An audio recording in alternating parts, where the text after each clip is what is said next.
I saw a woman kill herself many years ago. I saw her jump off a bridge and then drown in the waters below. The event had occurred with an inexorable ease by which life often slips by. At once subtle, then seemingly urgent, and at the end, with solemn acceptance.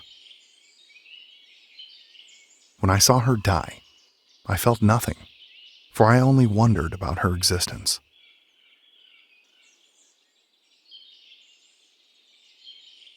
She appeared to me like a ghost on the bridge. I had, in turn, viewed her from afar with a curious gaze that was non-clandestine. Although I stood with her on the opposite end of the bridge, she paid me little attention. Her thoughts, it seemed, too preoccupied with thoughts of suicide. She wore red pants on her legs. The pants were tight. The forest around us, sparse of foliage due to winter's chill, but plentiful still with skeletal branches, was circumambient with thick, naked elms, thinned willows, frozen maples, and cold sycamores. Against the subdued colors of the land, as well as the somber light of the sun, the woman appeared like a bloodstain on an old photograph. Her feet, as well, were bared, and on the road next to her was a pair of discarded shoes. It was her feet that captivated me the most. Their sight seemed odd against the black concrete surface of the road. Her feet were pale and white, as clean as seashells unearthed at a sandy beach, and when I saw them, I felt a disquieting sensation in my heart. I thought to myself, who is this? And realized that the answer didn't matter. At the moment of gazing at her feet, of noticing her red pants, and of watching her contemplate suicide atop the bridge, I realized the absurdity of our circumstance, and I simply did nothing.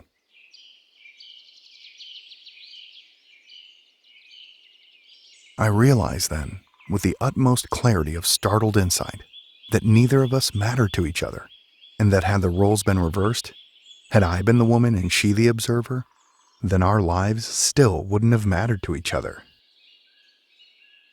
She was a stranger. She was no one. This woman was no more different to me than the faces I saw each day.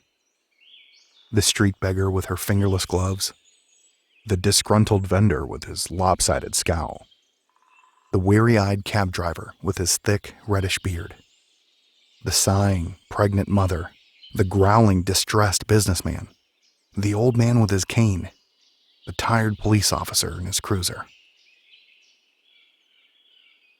She was all of them to me, every one of them, no more familiar to me than my own shadow on a sunlit day. And I knew, too, should she turn around and contemplate me, I would appear to her no more important than her own sunlit shadow. I should help her. I gazed at the woman and once more felt an odd sensation in my heart. It was a sensation of emptiness, pity, and for some unexplainable reason, relief. The woman had hair that was long and smooth, appearing with dark chocolate colors that fell over her shoulders in uneven streams. She had on a large overcoat that hid her frame as well, and when I looked closer, I noticed a gray scarf on her neck. She removed this scarf, gently unwrapped it, and then let it fall to the side. Should I help her? Should I let her die? I thought about these questions and realized that there was a third. Was I even obligated? That we were born into this world for no other reason than to exist, and that we encounter hundreds of individuals in this world who will not remember us at the end of their lives and at the end of our very own, did not necessitate that I help her. It in fact suggested the opposite. There was no need to help others in this world. Maybe I know her.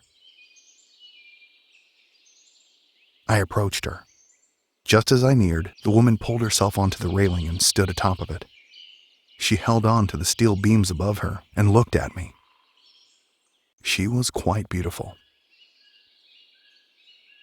Thank you. she said once I neared. I can see it in your face that you understand. I gazed at her feet for a moment. I said, "Your feet are cold." She laughed. It was a good sound. It was a sound that reminded me of something nice from my childhood, though what it was, I couldn't remember. I'm fine. She replied. I can withstand the cold. Is it worth it? Perhaps. Do you feel like a coward? At this, she turned to me again, and the faint smile on her lips disappeared. She gazed at me, tilted her head to the side, and seemed to regard me with a mournful expression. A brief blow of wind went through her hair. When she spoke again, she did so in a voice that was calm and assured. No, She answered. I don't feel afraid or like a coward. I feel happy, relieved even, and rebellious. I said nothing. I watched again as she turned away from me, and I stared at her face from the side. What should I tell others? I asked. Tell them whatever you wish. She said, chuckling. It's your life, after all. I made no reply. Just as the silence between us turned peaceful, I saw the woman lean forward and fall off the bridge. She plunged through the air. I watched her fall and saw the bottom of her bare feet face me. She plummeted, turned smaller with each passing second, and then crashed into the water below with a distant.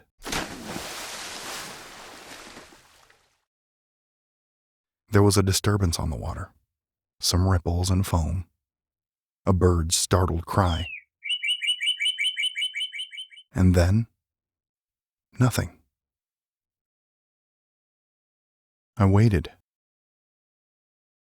I gazed at the waters below and then looked out at the dead forest.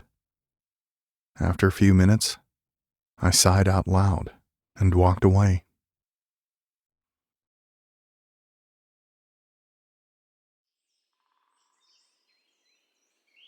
Never was I happier in my life than when I was with the woman on the bridge.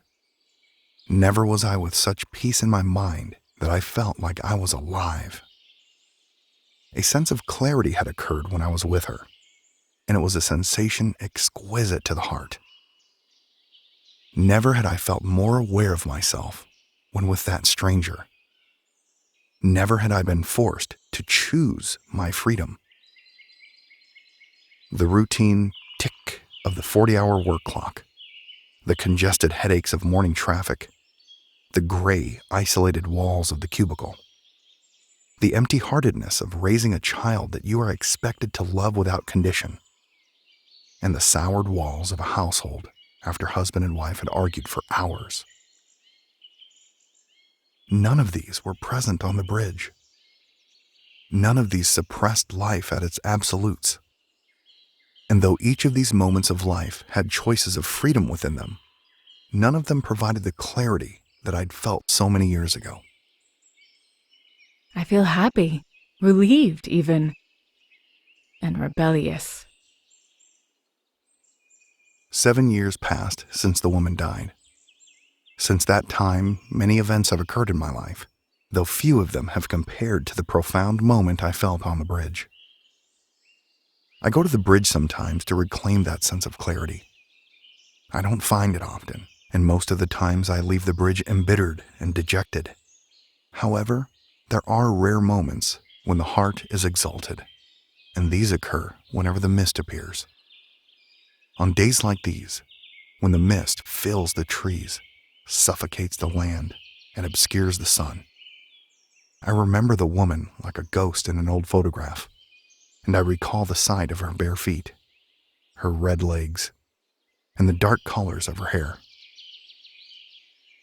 On days like these, when the world is obscured with gray and fog, I remember the woman speaking to me and telling me about her happiness. And I remember, in that brief moment, how she spent her life with me, how contently she smiled, and how she chose to, In that one moment, celebrate her death.